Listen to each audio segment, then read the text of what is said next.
അത് സെറ്റപ്പാണ് അത്. അപ്പൊ അടിയിൽ നിന്ന് തോണ്ടിയാണ്ട് ഞാൻ ഇങ്ങനെ ഒരു 2 സെക്കൻഡ് ആൾക്കാർ പറഞ്ഞത് 2 സെക്കൻഡ് അവിടെ നിന്ന് പറഞ്ഞു. അല്ല, ഇപ്പൊ ആൾക്കാർ ഇപ്പൊ പറയണത് ഇത് നിയമവിരുദ്ധമായിട്ട് ചെയ്ത പരിപാടിയാണ് എന്നൊക്കെ പുതുതായിട്ട് വരുന്നതാണ് വീഡിയോസ്.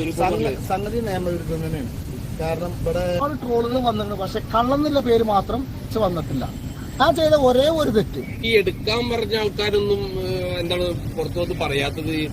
അവിടെ ഉള്ള ആൾക്കാർ എന്താണ് ഇപ്പൊ കുഞ്ഞാൻ ചെയ്തതിനെ പറ്റി എന്താ പറയാത്തത്? അവിടുത്തെ ആൾക്കാർ നമുക്ക് ഇതുവരെ കുഞ്ഞാൻ ഇങ്ങനെ ഇതെടുക്കുന്നുണ്ട്, പക്ഷെ ഈ താഴേന്നാണ് ഇത് വലിച്ചെടുക്കുന്നത്. അതെന്തുകൊണ്ട് താഴേന്ന് എടുക്കുന്നതെന്നുള്ള ഒരു ചോദ്യം. ഞാൻ പൈസ വാങ്ങിയാണ്ടാണ് ഞാൻ വീഡിയോ ചെയ്തിരിക്കുന്നത്, അല്ല ഞാൻ ഫ്രീ ആയിട്ടൊന്നുമല്ല ഞാൻ വീഡിയോ ചെയ്ത് കൊടുത്തിട്ടില്ല. ഒരു മിനിറ്റ്. ആ ഓക്കെ, ലൈവാണ്. ഒരു മിനിറ്റ് എടുക്കണ്ട കേട്ടോ. ഓക്കെ,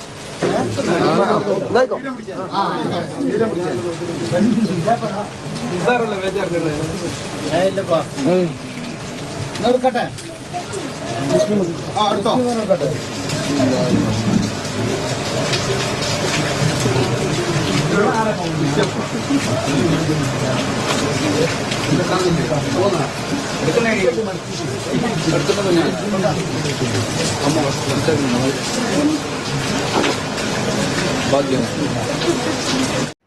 പറ്റിപ്പ് ആൾക്കാർ കൈയോടെ പിടിച്ച ഉടനെ അടുത്തൊരു വീഡിയോ ആയിട്ട് ഭയങ്കരമായിട്ട് ന്യായീകരണമൊക്കെ ആയിട്ടാണ് കുഞ്ഞൻ വന്നിട്ടുണ്ടായിരുന്നത്. ഇപ്പം ഒരു ഇൻ്റർവ്യൂ പോലെ കൊടുത്ത സമയത്ത് എന്താണ് പുള്ളിക്കാരൻ കുറേ സമയം ആ ഒരു കൈ അങ്ങനെ വെച്ചതെന്നൊക്കെ ഉള്ള കാര്യങ്ങൾ പറയുന്നുണ്ട്. ഞാൻ ചുമ്മാതങ്ങനെ വെച്ചതാണെന്നൊക്കെയാണ് പറയുന്നത്. പക്ഷേ എന്നിരുന്നാൽ പോലും നോർമലായിട്ട് കാണുന്ന ഒരു മനുഷ്യന് മനസ്സിലാവുന്ന ഒരു കാര്യമുണ്ട്, ഇതിൽ പറ്റിപ്പൊക്കെ നടന്നിട്ടുണ്ട്. അങ്ങനെ കുറേ നേരം അവിടെ ജസ്റ്റ് നിന്നതല്ല, എന്തോ ഒരു സാധനം അവിടെ ഒട്ടിച്ച് വെച്ചത് എന്നുള്ളൊരു കാര്യം മനസ്സിലാവുന്നതുകൊണ്ട് ഒട്ടിച്ച് വെച്ച ആ ഒരു പേപ്പറാണ് എടുത്തുള്ളതിൽ ഒരു ഡൗട്ടും ഇല്ല. ഇല്ലെങ്കിൽ അങ്ങനെ അത്രയും നേരം നിൽക്കേണ്ട, നിങ്ങൾ വീഡിയോ കണ്ടാൽ തന്നെ നിങ്ങൾക്ക് മനസ്സിലാവും അങ്ങനെ നിൽക്കേണ്ട കാര്യം എന്താണ്. അങ്ങനെയാണോ ഒരു ആരെങ്കിലും എടുക്കുക? സാധാരണ ഇങ്ങനെ ഇളക്കി മറിച്ചിട്ട് ഒന്നെങ്കിൽ മേളിൽ നിന്ന് എടുക്കുക, ഓക്കെ പോട്ട് അടിയിൽ നിന്ന് എടുത്താൽ പോലും ഓക്കെ, ജസ്റ്റ് കൈ ഇടുക എന്നിട്ട് ഒരെണ്ണം അങ്ങ് എടുക്കുക.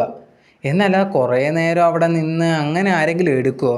ഇപ്പം ഈ ഒരു പ്രശ്നം ഭയങ്കരമായിട്ട് ആൾക്കാർ ചർച്ച ചെയ്യാൻ, ഇങ്ങനത്തെ ഉള്ള തട്ടിപ്പുമായിട്ട് ഈ ഒരു ലക്കി ഡ്രോ എന്നൊക്കെ പറഞ്ഞ് വരുമ്പോഴത്തേന് ആൾക്കാർക്ക് ഇപ്പം മനസ്സിലാവുന്നുണ്ട്. കേരളത്തിലത് ഇപ്പം ഇങ്ങനെ ചെയ്യുന്ന സമയത്ത് ആൾക്കാർ വിശ്വസിച്ചായിരിക്കും ഈ ഒരു പുള്ളി തന്നെ പറയുന്നുണ്ട് പൈസയൊക്കെ വാങ്ങിച്ചിട്ടാണ് അത് ചെയ്യുന്നതെന്നൊക്കെ ഉള്ള ഒരു കാര്യം.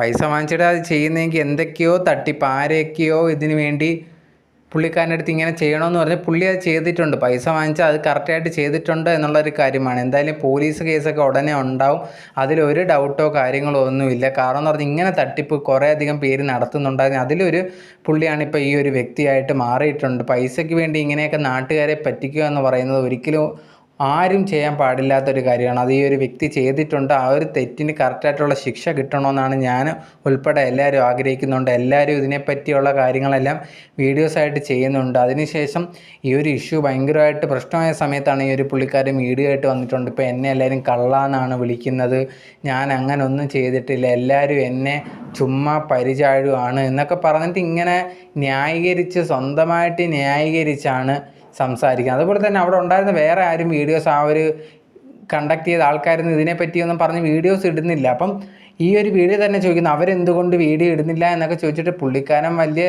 മറുപടി ഒന്നും കൊടുക്കാതിരിക്കുകയാണ്. ഇതിൽ നിന്ന് തന്നെ എന്തൊക്കെയോ ഈ ഒരു വ്യക്തി ഉടായ്പൊക്കെ കാണിക്കുന്നുണ്ട് എന്നുള്ളതിൽ ഒരു ഡൗട്ടും ഇല്ല. അന്ന് കാണിച്ച ആ ഒരു ലക്കി ഡ്രോ എടുത്ത സമയത്ത് പുള്ളി കള്ളത്തരം കാണിച്ചിട്ടുണ്ട്, അതിൽ ഒരു ഡൗട്ടും ഇല്ല. അത് നമുക്ക് ആ ഒരു വീഡിയോ കാണുമ്പോൾ തന്നെ മനസ്സിലാവാൻ സാധിക്കുന്നുണ്ട്. എന്തായാലും അതിൻ്റെ കാര്യങ്ങളൊക്കെ ഇനി മുമ്പോട്ട് പോകും, കേസും കാര്യങ്ങളും ഈ ഒരു വ്യക്തി ജയിലിൽ കിടക്കുമെന്നുള്ളത് ഉറപ്പാണ്.